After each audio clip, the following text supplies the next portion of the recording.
Warahmatullahi wabarakatuh. Nama saya Faris Saiful dengan NIM A11 2023 15260. Pada kesempatan ini saya akan mempresentasikan sekaligus menjelaskan paper yang berjudul Field Detection on Disaster Image Async Efficient V2 Based Deep Learning Model.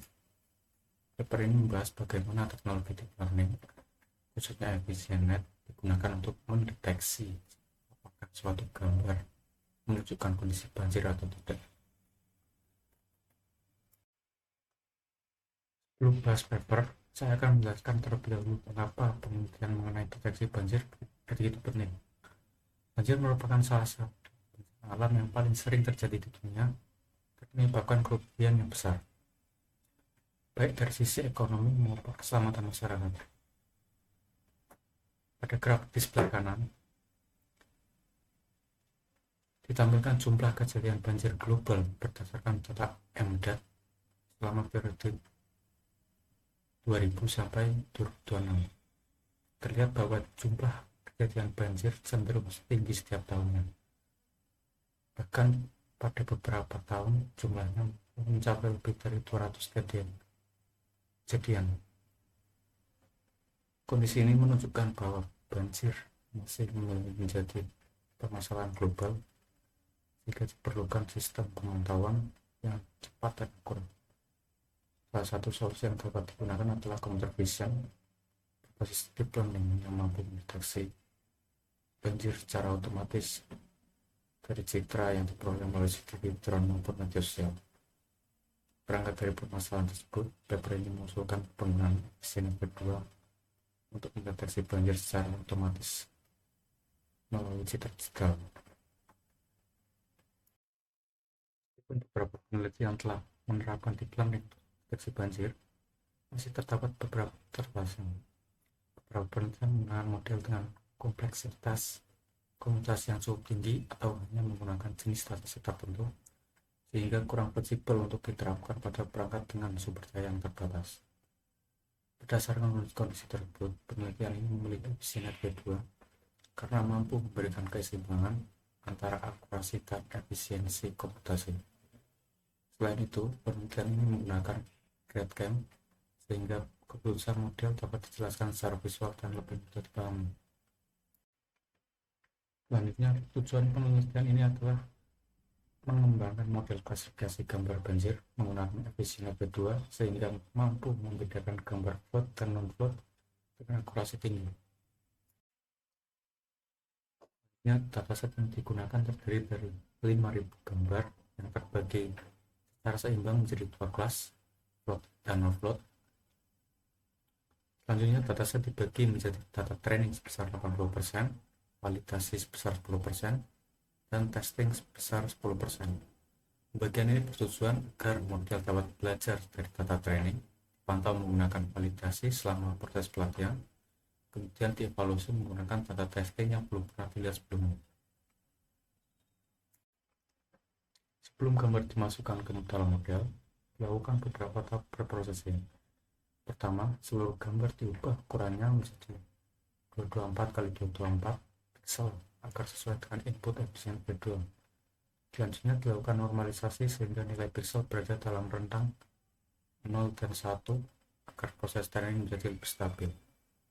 Kemudian diterapkan data augmentasi seperti horizontal flip, rotasi, dan zoom untuk meningkatkan variasi data sehingga model tidak mudah mengalami overfitting. Penelitian ini menggunakan EfficientNet V2 B0 sebagai backbone model. Pada bagian awal digunakan Fuse MBConv yang menggabungkan proses ekspansi dan konvolusi sehingga proses pelatihan menjadi lebih cepat. Selanjutnya digunakan MBConv yang memanfaatkan bitwise convolution sehingga jumlah parameter menjadi lebih sedikit namun tetap mampu mengekstraksi fitur secara efektif. Model juga menggunakan transfer learning dari ImageNet sehingga tidak perlu belajar dari nol dan dapat memanfaatkan fitur-fitur dasar yang telah dipelajari sebelumnya. Pada proses training digunakan beberapa hyperparameter utama. Model yang digunakan adalah EfficientNet V2 B0 dengan ukuran input 224 kali 224 pixel, batch size yang ditetapkan sebesar 32, learning rate sebesar 0,0001, optimizer menggunakan Adam, fungsi loss menggunakan binary cross entropy, dan proses training dilakukan selama 50 ekor. Selain itu diterapkan early stopping dan reduce LR on plateau agar proses training lebih stabil dan mencegah overfitting.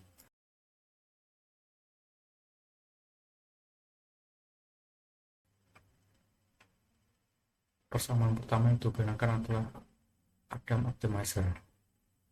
Adam berfungsi memperbarui bobot model pada setiap iterasi agar nilai loss semakin kecil. Learning rate mengatur besar langkah pembaruan bobot, sedangkan komponen momentum dan variasi gradient membantu proses konvergensi menjadi lebih stabil dibandingkan model optimasi biasa. Untuk mempermudah pemahaman, saya memberi contoh sederhana.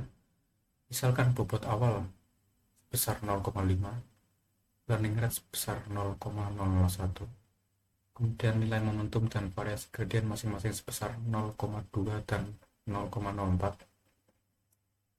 Setelah seluruh nilai disubstitusikan ke dalam persamaan Adam Optimizer, diperoleh bobot baru sebesar 0,49.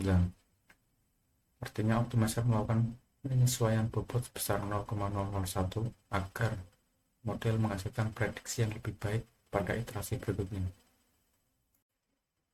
Persamaan kedua adalah binary cross entropy yang digunakan sebagai fungsi loss. Fungsi ini mengukur seberapa jauh probabilitas yang diprediksi model dibandingkan dengan label sebenarnya. Karena penelitian ini hanya memiliki dua kelas, float dan non-float, maka binary cross entropy merupakan fungsi loss yang sesuai. Pada contoh pertama, gambar sebenarnya merupakan float, sehingga label bernilai 1. Model memberikan probabilitas besar 90% terhadap kelas float. Setelah dihitung menggunakan binary cross entropy, diperoleh nilai loss sebesar 0,105. Nilai loss yang kecil menunjukkan bahwa prediksi model sangat mendekati kondisi sebenarnya. Pada contoh kedua, gambar masih merupakan float, tetapi model hanya memberikan probabilitas sebesar 20%. Hasil perhitungan menghasilkan loss sebesar 1,0609. Nilai loss yang jauh lebih besar menunjukkan bahwa prediksi model kurang tepat. Dari dua contoh tersebut dapat disimpulkan bahwa semakin kecil nilai binary cross entropy, maka semakin baik performa model. Persamaan ketiga adalah akurasi. Akurasi digunakan untuk menghitung persentase prediksi yang benar dibandingkan seluruh data yang diuji. Perhitungan akurasi didasarkan pada 4 komponen, yaitu true positif, true negatif, false positif, dan false negatif. Misalnya terdapat 100 gambar yang diuji, banyak 98 berhasil diklasifikasikan dengan benar, sedangkan 2 gambar mengalami kesalahan klasifikasi. Berdasarkan persamaan akurasi diperoleh nilai sebesar 98%. Semakin tinggi nilai akurasi, semakin baik kemampuan model dalam melakukan klasifikasi. Setelah model dilatih selama 50 ekor, diperoleh hasil evaluasi seperti yang ditampilkan pada slide ini. Berdasarkan beberapa percobaan, rata-rata validasi akurasi yang mencapai 98,86%, sedangkan rata-rata validasi lossnya sebesar 0,045. Standar deviasi akurasi yang relatif kecil menunjukkan bahwa performa model cukup konsisten pada beberapa percobaan dan tidak mengalami perubahan yang besar. Secara keseluruhan, hasil ini menunjukkan bahwa efisiensi V2 mampu mempelajari karakteristik gambar banjir dengan baik.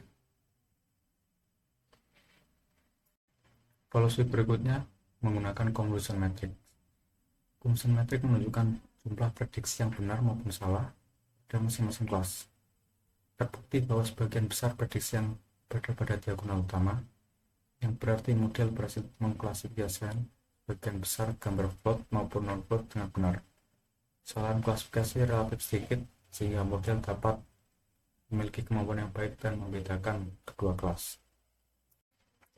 Selain menggunakan kunci matriks, penelitian ini mengevaluasi model menggunakan precision recall curve. Kurva ini menunjukkan hubungan antara precision dan recall pada berbagai nilai thresholding. Kurva yang tinggi menunjukkan bahwa model mampu mempertahankan precision dan recall yang baik. Selanjutnya digunakan gradcam untuk menjelaskan keputusan model. Area berwarna merah menunjukkan bagian gambar yang paling mempengaruhi prediksi. Pada penelitian ini, model berfokus pada area genangan air sehingga dapat disimpulkan bahwa model benar-benar belajar mengenali karakteristik banjir. Penelitian ini memiliki beberapa kelebihan. Model mampu mencapai validasi akurasi yang tinggi, menggunakan efisien dan ringan, memanfaatkan transfer learning untuk mempercepat pelatihan, serta menggunakan gradcam sehingga hasil prediksi dapat dijelaskan secara visual. Sebagai pengembangan di masa mendatang, model dapat diuji menggunakan dataset yang lebih beragam serta diimplementasikan pada sistem pemantauan banjir secara real-time agar performanya dapat dievaluasi pada kondisi yang lebih kompleks. Berdasarkan paper ini, dapat disimpulkan bahwa EfficientNet V2 berhasil mengklasifikasikan gambar float dan non-float dengan performa yang baik. Proses training didukung oleh Adam Optimizer untuk memperbarui bobot model, sedangkan binary cross entropy digunakan sebagai function loss. Model juga mampu mencapai validasi akurasi yang tinggi dan didukung oleh gradcam yang membantu menjelaskan alasan dibalik setiap prediksi. Dengan karakteristik tersebut, EfficientNet V2 mampu memiliki potensi untuk diterapkan pada sistem pemantauan banjir. Demikian pemaparan saya. Terima kasih atas perhatiannya. Wassalamualaikum warahmatullahi wabarakatuh.